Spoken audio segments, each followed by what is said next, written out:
Ya Ali Madad.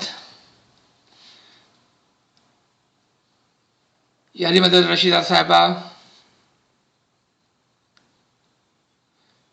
शुक्र अल्हम्दुलिल्लाह। तमाम साथियों को जो लाइन पर मौजूद है, या अली मदद, thank you for joining us this morning.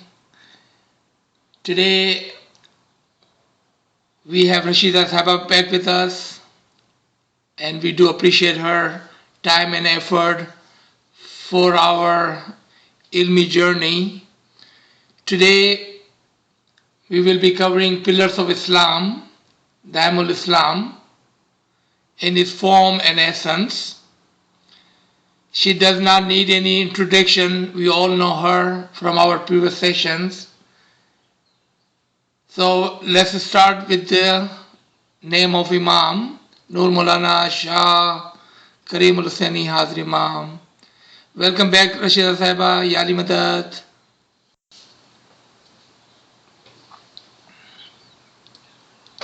Want me to begin? Ji, Ya Ali Madad.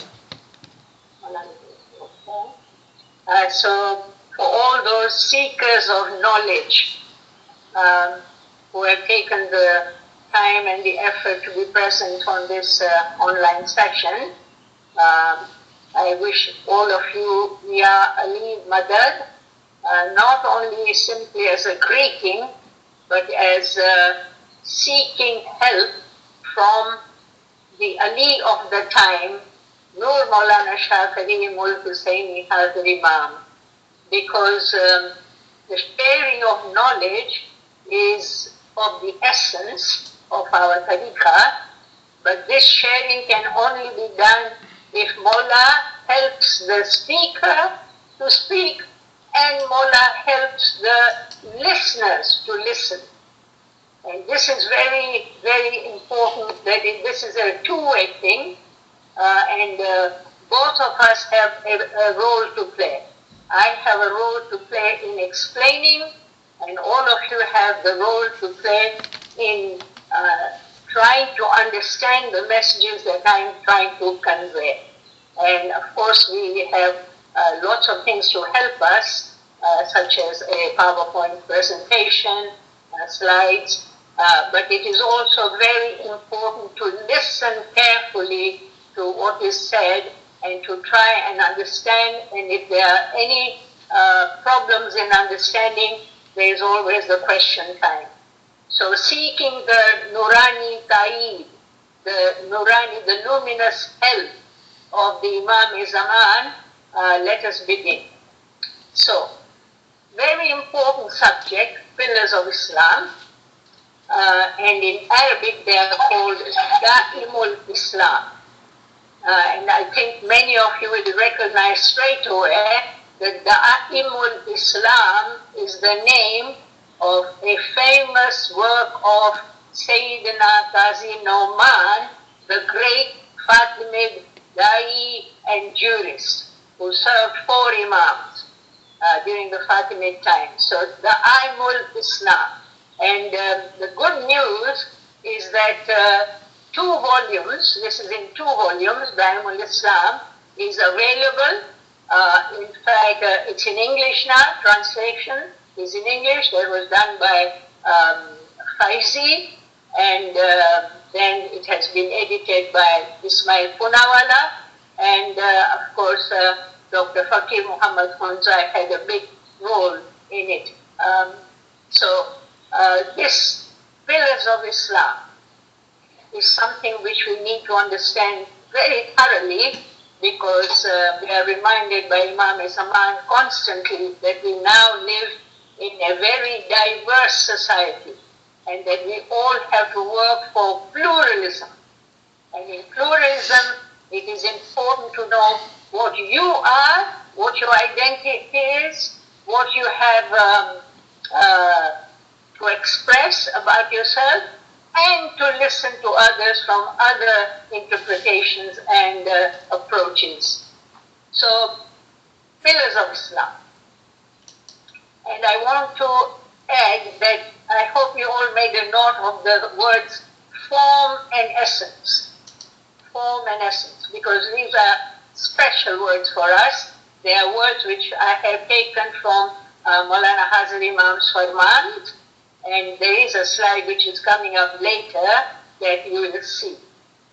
Just another bit of general knowledge that there is another word, rukn, rukn, R-U-K-N, and the plural of that is arkan, and sometimes you see the phrase haf arkan Islam.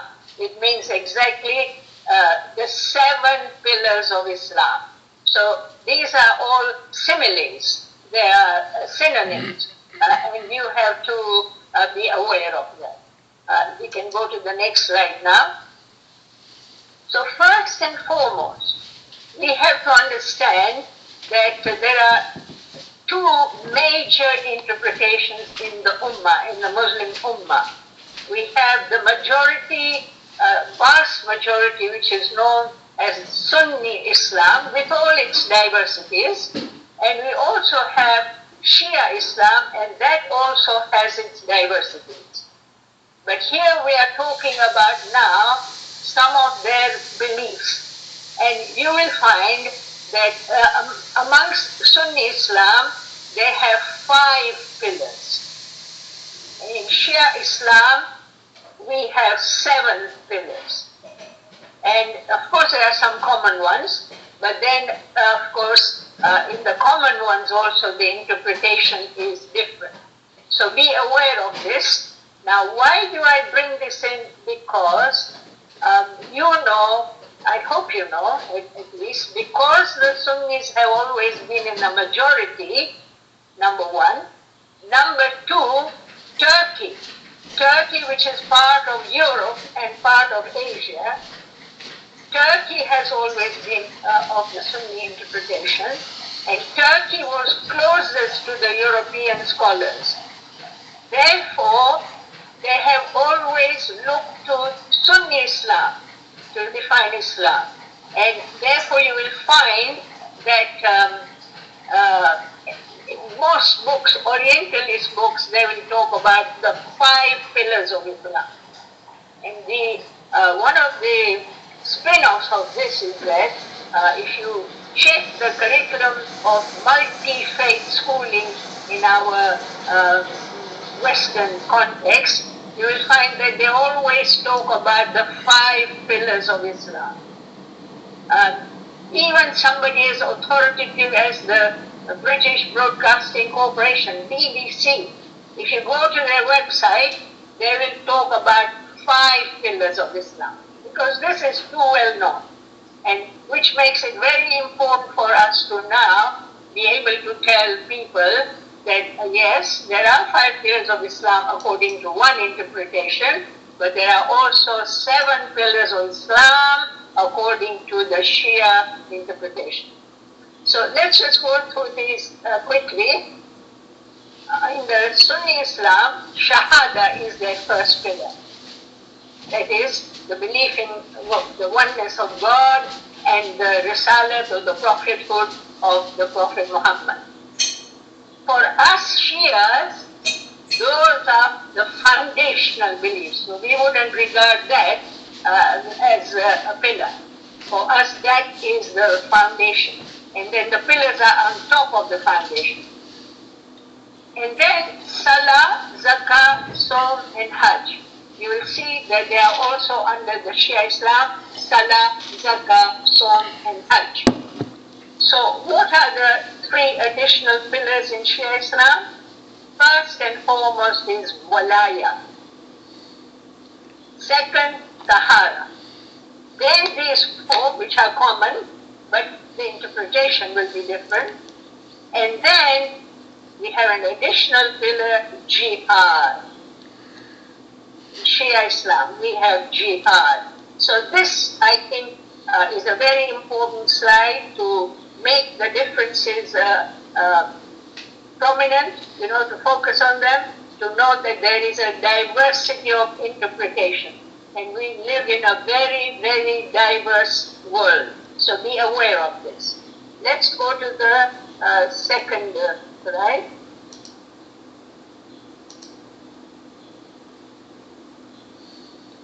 Okay, this is a farman which I have introduced to make you aware of form and essence. This farman was made in Dar es Salaam on the 6th of October 1988. And Maulana Hazar Imam said, I want to make it clear today to my Jamaat that so long as it is well understood that the Imam of the time takes those decisions that are essential to the practice of the tariqah, there will not be any change in the essence of our practice. See, here is the word essence of our practice. Then he continues, there may be change in certain forms, right? Now, you see, these words are very important for us because we have many synonyms for them. Form, we can call the form exoteric, the zahir, we can call it the tanzil, but the essence, on the other hand, is called esoteric, batini, or ta'wili. So these are very important terms in our tariqah, and we should be well aware of them. So he says there may be change in certain forms. That is normal in any tariqah, taking into account the life that we lead. But let it be quite clear that it is the Imam of the time, and only the Imam of the time, who has the authority to give directions in the tariqah matters. Very clear, very upfront, and it's telling you very positively that only the Imam of the time has that authority to interpret and to make changes in the forms of the tariqah, in the outer, but that the essence remains the same. So this is the theme for all the sessions we are going to do on the pillars of Islam. Remember these two things, form and essence, exoteric and esoteric, tanzili or ta'wili, zahir and batin. Okay, so let's go to the next slide. So this will be walaya. It's the first pillar in Shia Islam. Why is it the first pillar? Because Maulana Muhammad al-Baqir has said, Islam is based upon 7 pillars. Walaya, it means devotion to the Imam, is the most excellent. And you can now see the resonance, the connection with the farman of the Imam. It is only the Imam who does the interpretation and the changing. So walaya, devotion to the Imam, is the most excellent. Through it, and through the Imam, who is called the wali, the true knowledge of the rest of the pillars can be obtained. Through it, through the devotion to the Imam, and through the Imam himself, wali, true knowledge of the rest of the pillars can be obtained. I hope you take note of these words. You have to really understand that in the Ismaili tariqah, knowledge should be obtained, as we have seen in the previous series, which I did on Jamaat Ana, that, we have this very unique way of learning knowledge. And it is based on the Prophet's advice, on the Prophet's hadith, that we should try and obtain knowledge directly from the Imam. Directly. How? Of course, you can't go to Eglamont and sit in front of the Imam. The Imam has too many other things to do. So how would you obtain knowledge, ilm, directly from the Imam? If you were at the level of a peer or a hujjah. If you have made spiritual progress where you are at the level of a hujjah or peer, you have a direct connection with the Imam, and the knowledge just simply flows into you. But that is a very challenging thing to do. So then the Imam says, so if you, the Prophet says that you can't get it directly from the Imam, then get it from somebody who has taken it directly from the Imam. I.e., you should get it from the Da'is and the Pirs and the Hujjats. Get it from their writings. Get it from the primary source.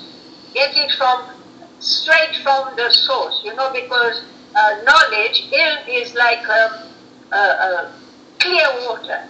The springs or the streams start in the mountains. When they start in the mountains, the water is very pure. But as this water comes down the slopes and passes through villages and towns and cities, then it becomes dirty, polluted, contaminated. So we must go to the source. That is what the Imam meant in that farman which I had used previously. It is no use rereading and rereading and rereading third and fourth books. Go to the primary sources. So this is also important, that the primary source is the Imam, the Wali. And that's why Walaya, devotion to the Imam, is the very foremost pillar and the most excellent pillar of the pillars of Islam. And it requires that the Imam should be always present in the world. This is the other thing, which is indirectly you are told that, if you do not have the Imam's presence in the world, very soon the knowledge would get out of things. Let's go on to the next one. So now Walaya. Where does this word Walaya come from? Right? And I have here one Quranic reference, which is Surah 33 and Ayat 6. An-Nabiyyu awla bil-mu'minina min anfusihim wa azwajuhu ummahatuhum. Right? An-Nabiyyu awla bil-mu'minina. This word awla, it's a very difficult ayat. If you go to English translations, they are quite unreliable. The Prophet has a greater right, awla.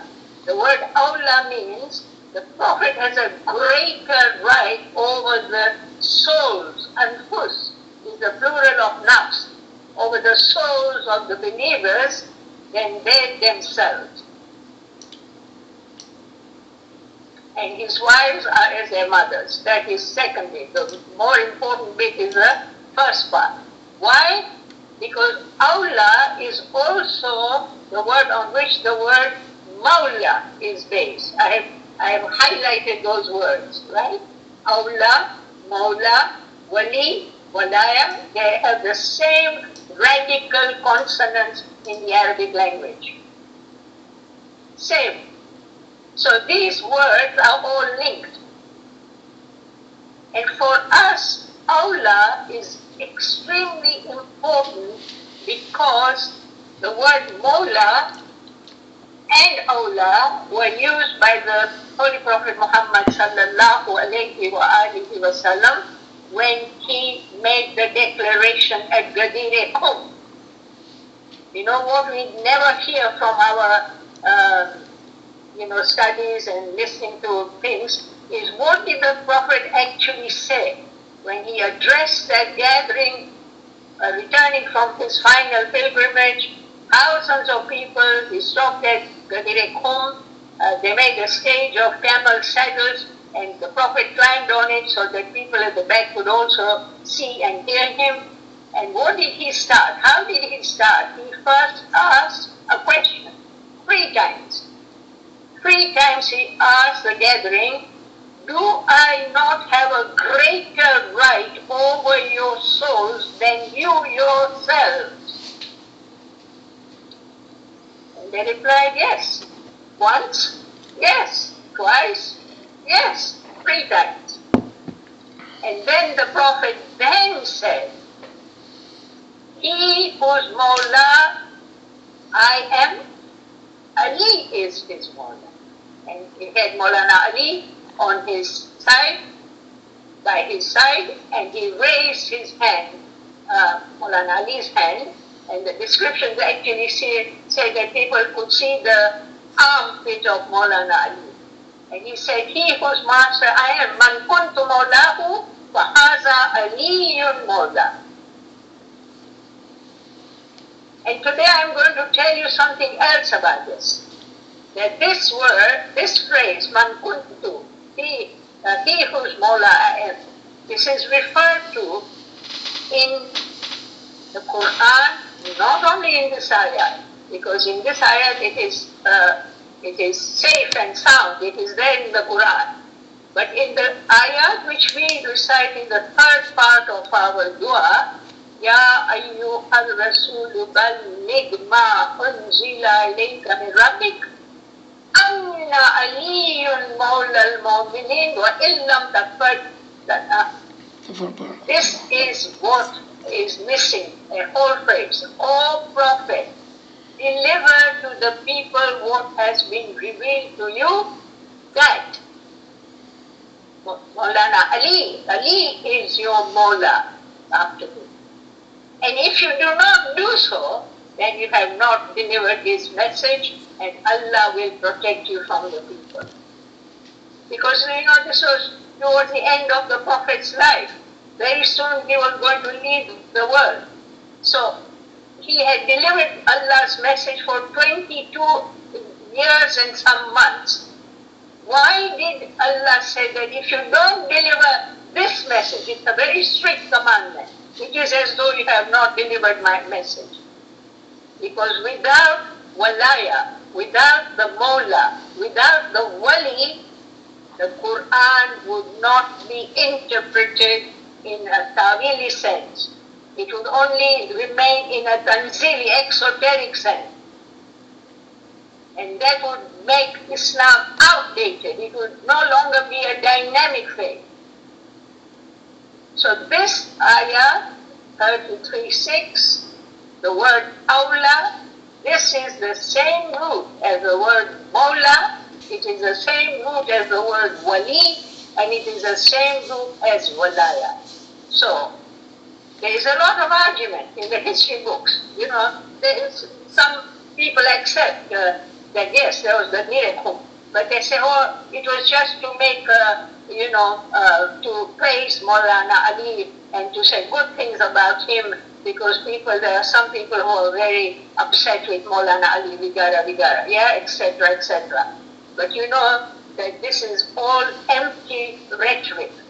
You have to look at the context. First, the Prophet established that he had a greater right over the souls of the Mu'mins.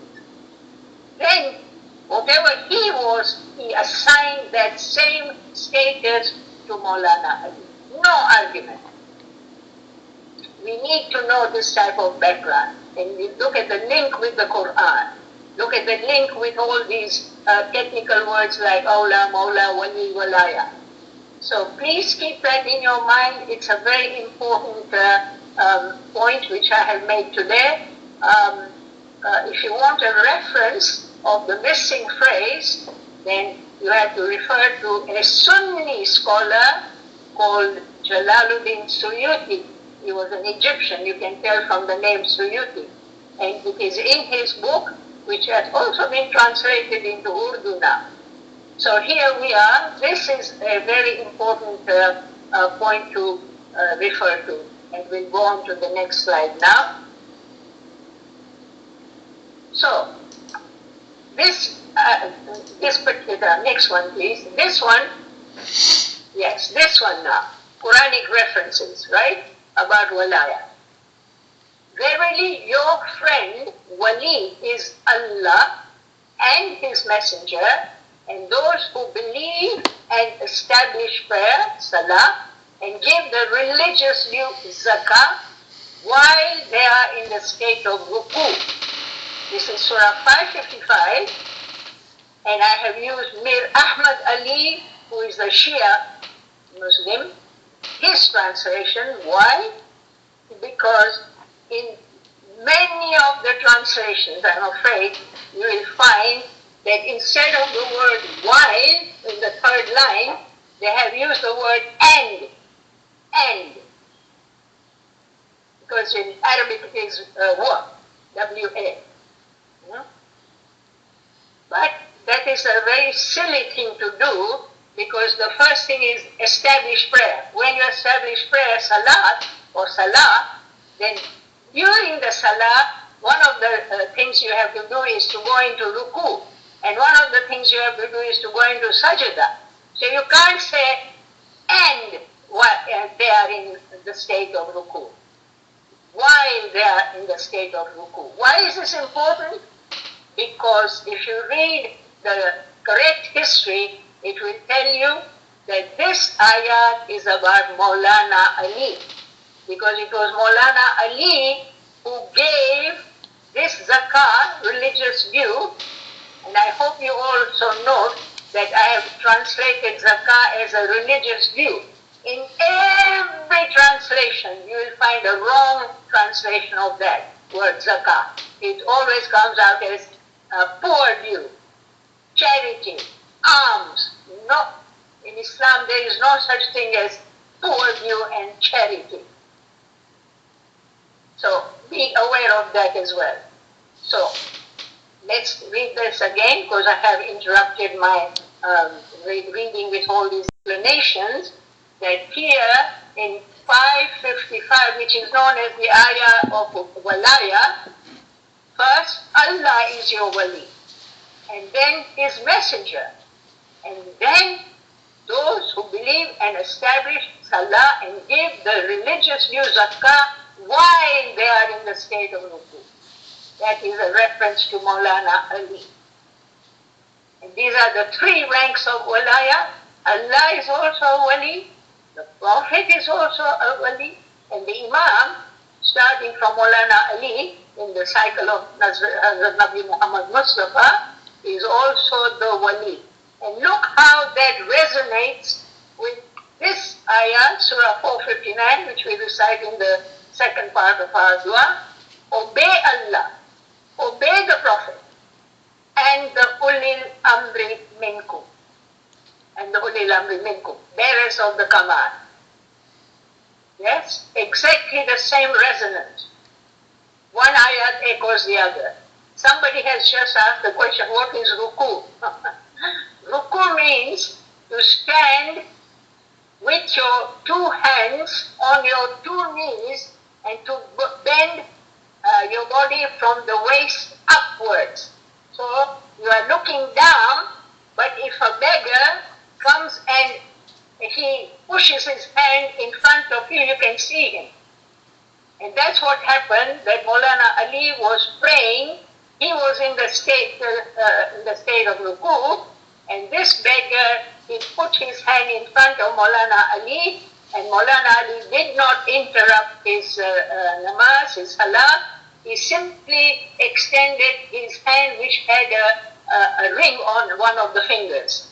And the beggar understood that he had to take that ring, and he took that ring. So this is a reference to Maulana Ali at the time of the Prophet. Yeah? If Maulana Ali had been in a sajda, then he would not have seen the hand of the beggar. This was only because he was in the state of ruku, which is you are bending your body from the waist upwards with your two hands on your two knees, but you can see if somebody puts anything beneath your face. Okay. Let's go to the next one. Next one, please. Okay. Now, having said about walaya, having talked about Atiullah wa Atiur Rasul wa Ulil Amri Minkum, this is a very important reference.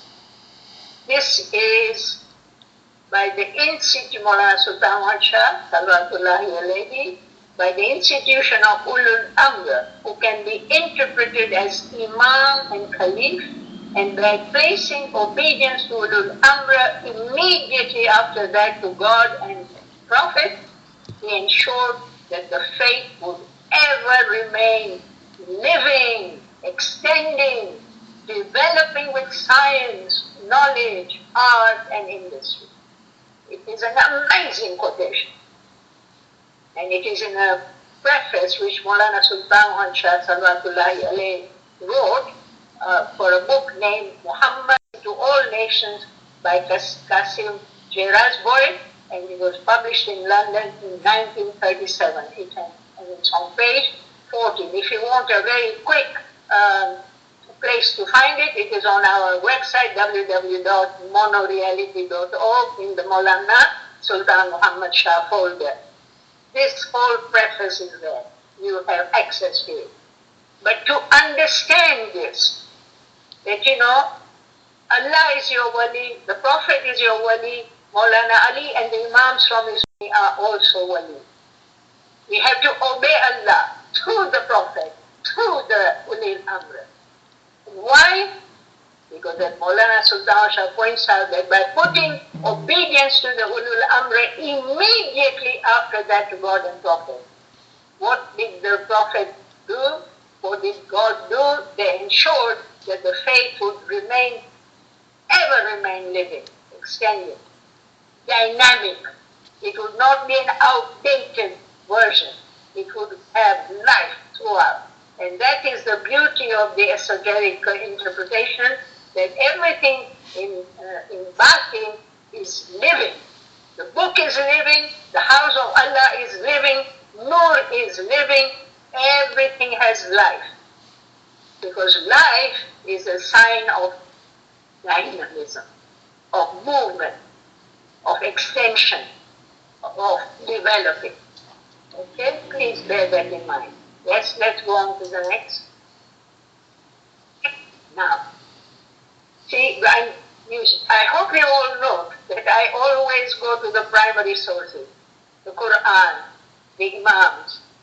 This is now Pir Pandiyat Jawan Mardi, which is the book of Farmans, originally in Farsi, sent by Maulana Mustansir Billah to the Indian Jamaat.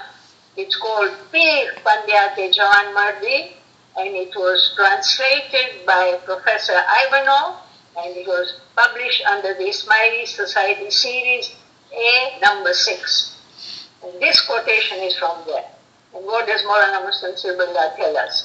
If a man does not recognize the Imam, wali of his time, does not accept him as such, treats his orders as already contained in the plain commandments of the Sharia, meaning that, he or she says, oh, but, I follow the Sharia of the Prophet, right? Ascertains from the ordinary theologians, i.e., ulama-e zahir, exoteric scholars, tries to understand the Quran from them, ascertains from the ordinary theologians the indications, the meaning of the Quran, and the various hadiths concerning the institutions of Imamat, and if he acts according to the theologian's opinion, all his pious acts will be fruitless and his troubles useless. He will finally go to hell. This is because the correct meaning of the Quran and Hadith is only with the Imam. You see the difference between primary sources and third and fourth and fifth hand?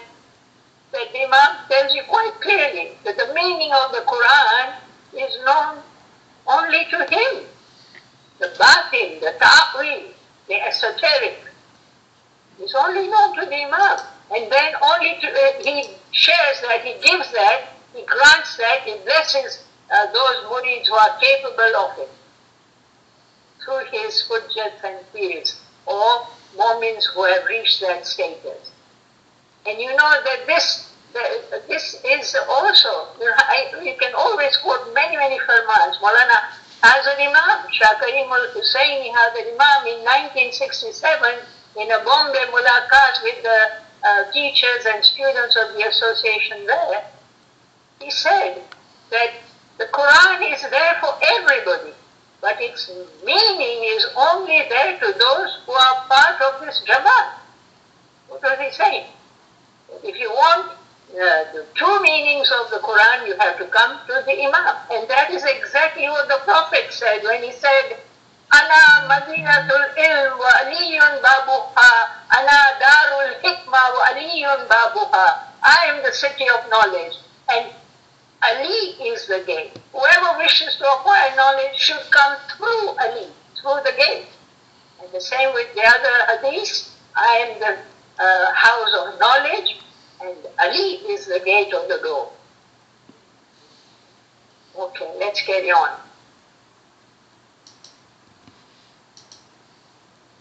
Next, yes.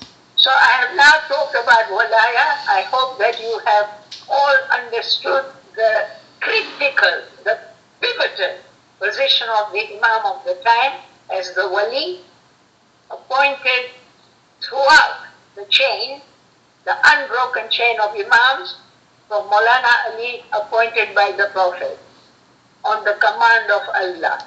So that walaya, now you can see, I hope there is no doubt in your mind why in Shia Islam that is the first and the foremost pillar. And you are not going to be able to understand the 6 others unless you have the interpretation of the Imam and his knowledge. So Tahara is the second pillar, and this word Tahara means purity, purity. So the Quranic references are here in front of you. Keep away from all sin, open and secret.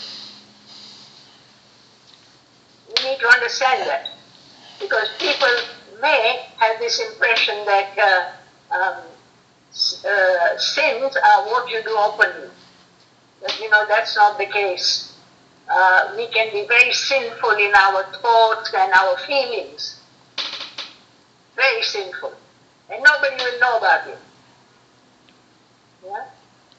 Only our own conscience can tell us what we are up to within ourselves. So keep away from all sin, open and secret. Verily, those who sin will soon be punished for what they have earned. This is Surah 6, ayat 121. And so in this ayat, we are being told that when you talk about purity, cleanliness, it is not only outward, it is also inward, what is within you. In the other ayat, Surah 9, 108, and you know, I haven't given the whole of the ayat because it's too much then, and the last sentence is, and Allah loves the purified ones. Allah loves purity, pure ones, righteous ones. You know the ayat which the Imam has chosen as his emblem for the Diamond Jubilee.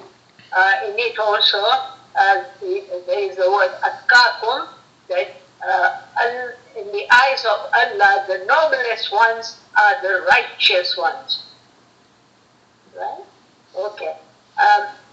Somebody has just said that it is 6:120 and not 6:121.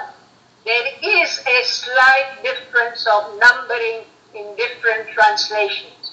So my advice to you would be that you should always look one ayat ahead or one ayat following, and you will find the correct ayat, because the numbering can be different. Okay? Let's go to the next ayat. Next slide, I mean. Okay. So types of purity. You know, what is Tahara all about? Inner and outer. So we all know that we as human beings, we comprise a body, jism, we have a soul, nafs, and we have the intellect, akal.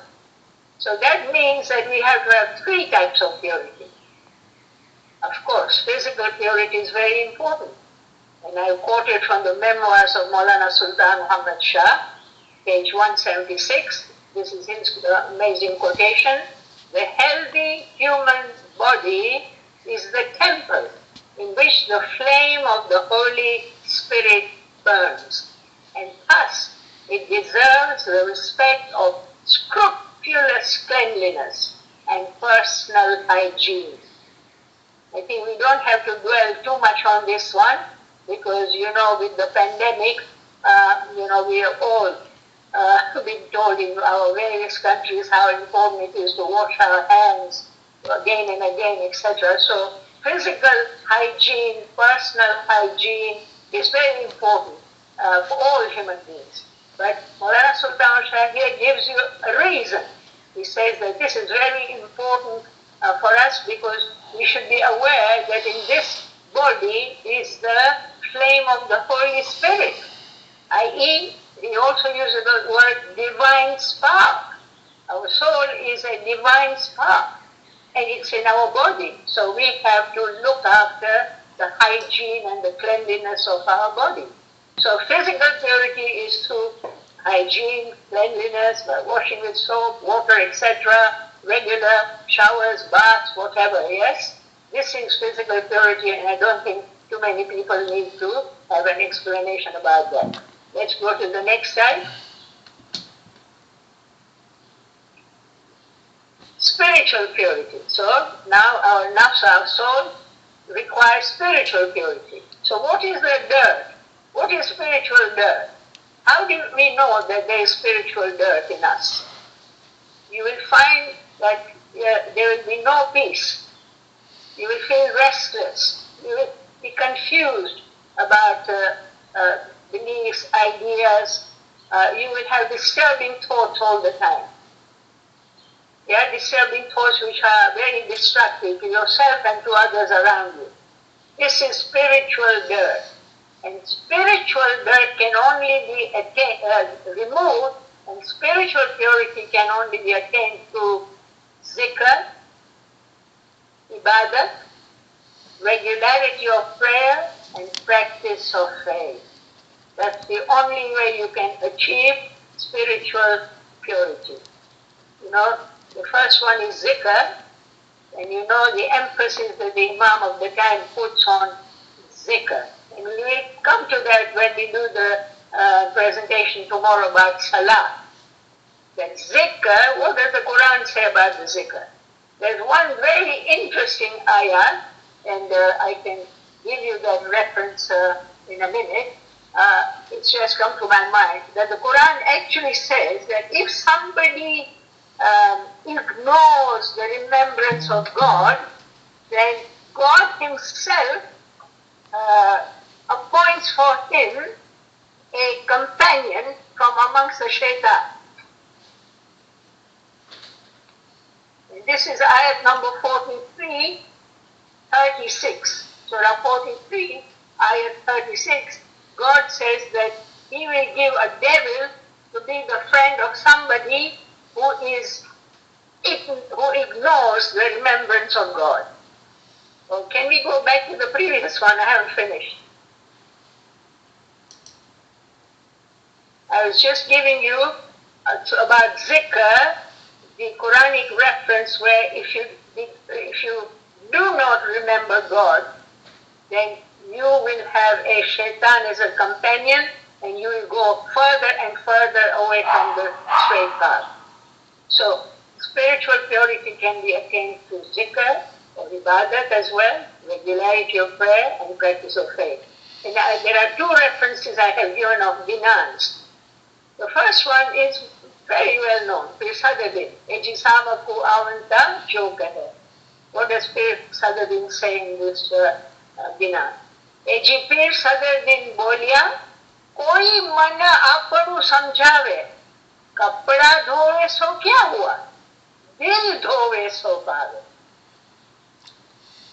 Yes, for those of you who don't understand any of our languages, he's saying that Pir Sadadin says, Koi man apanu samjhave.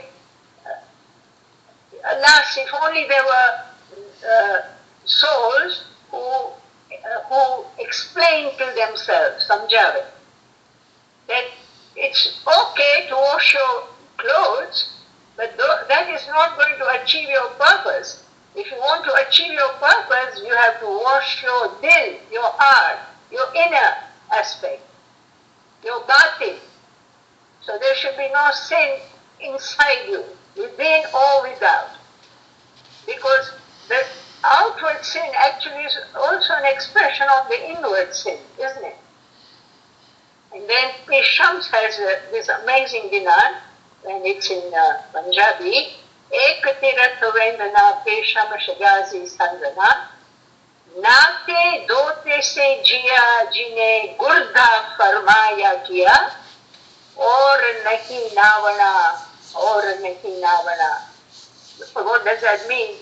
You know, he's talking about his context of India, where the Hindus go to the meeting point of rivers or to the Ganges and they have a bath. They are doing that at this minute, in spite of the pandemic. That's what's happening in the Kumbh Mela on the river Ganges. So they have this belief that, you know, if you go to the river Ganges or any of the other holy rivers and have a bath, that you will be purified. Yes? And the Pir is saying to them that this is not going to purify you. What is going to purify you is that you follow the farmans of your Gur, of your Imam. And without following the farmans of your Imam, there is no other bathing, there is no other purity, there is no other Tahara. Let's go to the next one now. The third level of purity is, of course, intellectual purity. Right? Intellectual purity is very important. Why? Because we hear often in the Farmans, our faith is a faith of the intellect. It's a spiritual faith. It's an esoteric faith.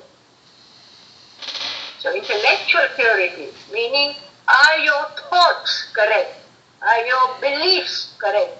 As Maulana Sultan Muhammad Shah says in his Usul-e-Din Farman of 1899, he says, your concepts have to be correct. If your concepts are not correct, then what happens? Nothing will be correct. Your speech will not be correct, your amal, your action will not be correct. And so, this is very necessary because if we lack hakikati knowledge, the knowledge of the primary sources, the inner, the batin meaning of the Quran, the knowledge which Imams give, the knowledge which the Dais and Pirs give. If we lack this hakikati knowledge and we are unaware of the real status of the Imam, right? These are called the diseases of the intellect. And not to know the status of the Imam, to be constantly fogged off or go astray because he is in a human body, this is something which is a very, very pernicious thing. And this is what Saduddin says in his Dinan, Tu hi Gur, Tu hi Nar, Tu hi Abhyasha, Shreva Tamari, Ham Kijiye Ho Samiji. What does he say? Ek fikar munivar amane chhe tamari, manas roope sahib jaan. Saduddin says to the Jamaat, we are worried about you on one account, that you will recognize the Imam only as a human being, that you will be completely led astray by the physical appearance of the Imam, and you will not recognize that he has Noor. His Noor is perfect. He is the Insan-e-Kamil. He is the Wali of the time. He is the Imam of the time by the command, Amr. He is the Ulil Amr. He is the only authoritative interpreter of the Quran. If you don't recognize these aspects of the Imam, that is the greatest intellectual disease we can have. And there are others, like for instance, not knowing what is the value of your own soul, not knowing that your soul is eternal, as Maulana Baba keeps telling us, not knowing that your physical life is, in a definite time and space. It can't go on for ever and ever.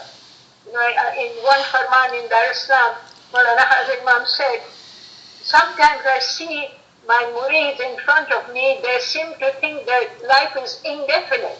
Your life is not indefinite. These are intellectual diseases, sicknesses, weaknesses, shortcomings, whatever you want to call them.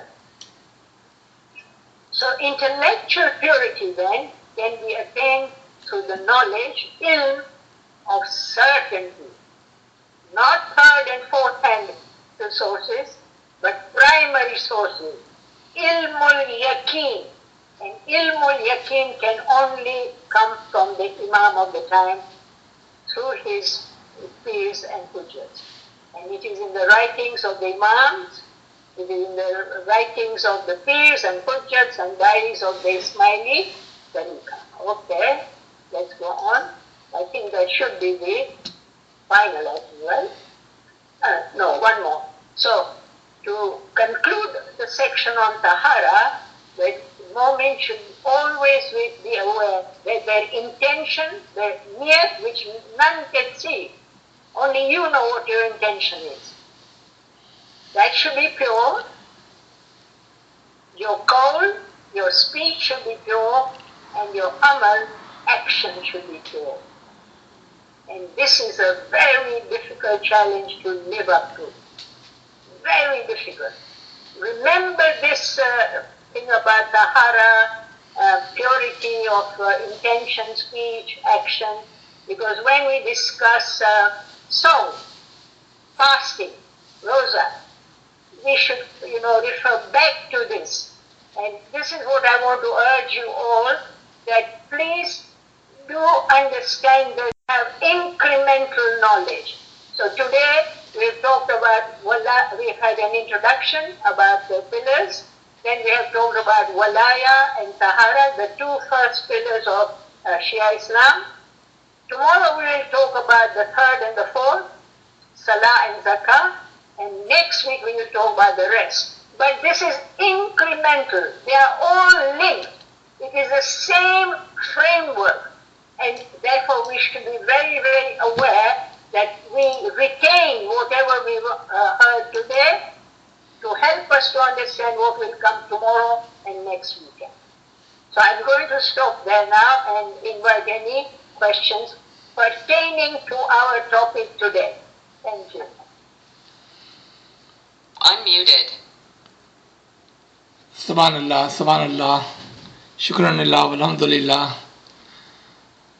Thank you, Rashida Sahiba, for a wonderful presentation. Like she said, we will be back tomorrow with a continuation of 7 pillars. And we will start with the pillar number 3 and 4 tomorrow morning, inshallah. So if you have any questions, please send through the chat. And at the end, we will open the mic for people to ask the question directly. But please keep your questions to this session and this topic, if possible. Ji. Kamri Sahib, do we have any questions? Sir, I don't see any questions right now on the chat.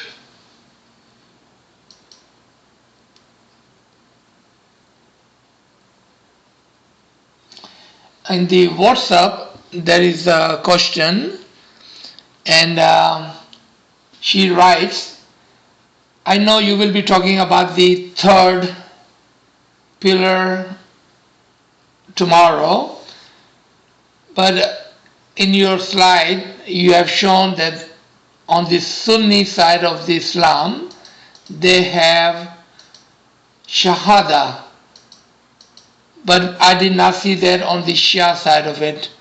Is it possible to explain this today, or would that be tomorrow? No, I've already explained it, that is why. That's why, I started my session with a prayer that may Allah help us to listen carefully, right? I'd already explained that in the majority Muslims, the Sunni interpretation, they consider the Shahada, which is La ilaha illallah Muhammadur Rasulullah, as a pillar, their first pillar. But in Shia Islam, we do not consider that a pillar. We consider that the foundation of Islam.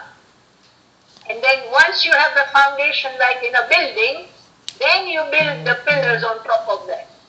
So in Shia Islam, we start with walaya. What did Allah and the Prophet do? They appointed the ulil amra, they appointed the wali. So that's where walaya is the first pillar. Is that clear? I hope. Ji Rashid Sahaba, thank you for repeating. Kamran Sahab, I see some chat is happening. So what are the questions? Okay, so Bashir says. A couple of questions. Ji. Okay, it's in the chat. Okay, go ahead. So one of the friends asking, what is the meaning of Wilayatika in the Tasbih of Nadi Ali? Okay. Actually, we are mispronouncing it. It should be walayatika. Nadi Ali, Nadi Ali and an mazhar al-lajayibi. Tajidhu awnan laka fin nawayibi. Kullu hammin wa gammin sayanjali bi walayatika ya Ali, ya Ali, ya Ali. So the whole dua about marvels and wonders of Maulana Ali or the Imam of the time, and how that will remove our grief and our troubles and difficulties through the walayat of Maulana Ali. So walayat is walaya, whether it is pronounced with H or T. Walaya with an H is mostly Arabic pronunciation. With the T, walayat is the Persian pronunciation. But it is walaya and not wilaya. And walaya means through obedience and devotion to the Imam of the time. So when we pray, our difficulties will be solved by our obedience and devotion to him. Because if you are not obedient and devotion to him, then of course our prayers will not be heard. Subhanallah, Subhanallah. There was another question about Pir Pir Niyaz Jawam Mardi, Kamran Sahib. Ji sir. So why is Pir Niyaz Jawam Mardi not given more emphasis to understand our faith rather than simply mention its importance? This is not a question I can answer because I'm not in charge of the religious education of our global Jamaat, right? The point is that Maulana Hasan Imam has also said that our tariqah is about personal search, and nowadays we are very lucky, there's a lot of Ismaili literature available. It's not all of the same quality, mind, but it is available, which is not the case prior to Maulana Sultan Muhammad Shah establishing the Recreation Club and the Ismaili Society, right? For about 700 years, Ismailis have actually suffered from what is known as Qahtat-e Ilmi, the famine of knowledge, because in those 700 years we were under so much persecution that our imams and our community never had a chance to sit in a safe place and write. So we have this book. Ivanhoe, Professor Ivanhoe has translated it. It is available. I'm sure it's online. And for Pandiyat Jawan Madhi, I know there's an abbreviated version as well. I actually use in Pandiyat Jawan Madhi when I explain about Saum, Rosa. So it is available, and I think those of you who are administering the chat and the answer, I'm sure somebody will tell you where it is available. And so it is not something we wait for others to do for us. It is up to us now with all the technology which is available to us to find that book. And to find that book and to read it and to understand it, right? And to know the context of the book. How long ago was it written? You know? And the straightforward language of the Imam. Yeah? Because it's very different from the language of the present Imam. It's very direct. So do read it if you get a chance. Okay? Subhanallah, Subhanallah.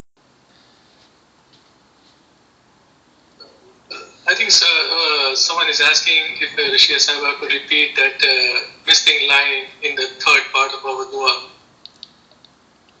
Yes, I can repeat it, but if you want to see it in writing, please go to the Ismaili Literature website and look up a book which we have translated, my husband and I, called Dua, the Essence of Ibadat, and go into the third part meanings. The book is about the very esoteric meanings of our Dua, Essence of Ibadat, third part, and in the third part we will have an explanation with those words exactly, okay? Both in transliteration and in translation. But I can repeat it. Ya ayyuhar rasulu balligh ma unzila ilayka min rabbik anna aliyan mawla al-mu'minin wa illam takfir lahum. Right? This is this phrase, because you know that in the compilation of the Quran after the Prophet and Maulana Ali, some things have been removed.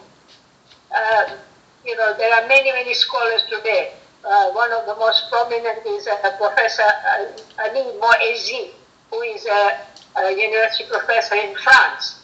He has written about it, that many references to Maulana Ali and the Ahlul Bayt have been removed. And this is one of them. Anna Aliyan Mawla al-Mu'minin. And like I said, this has been mentioned by a Sunni scholar who was by no means a friend of Ismailis.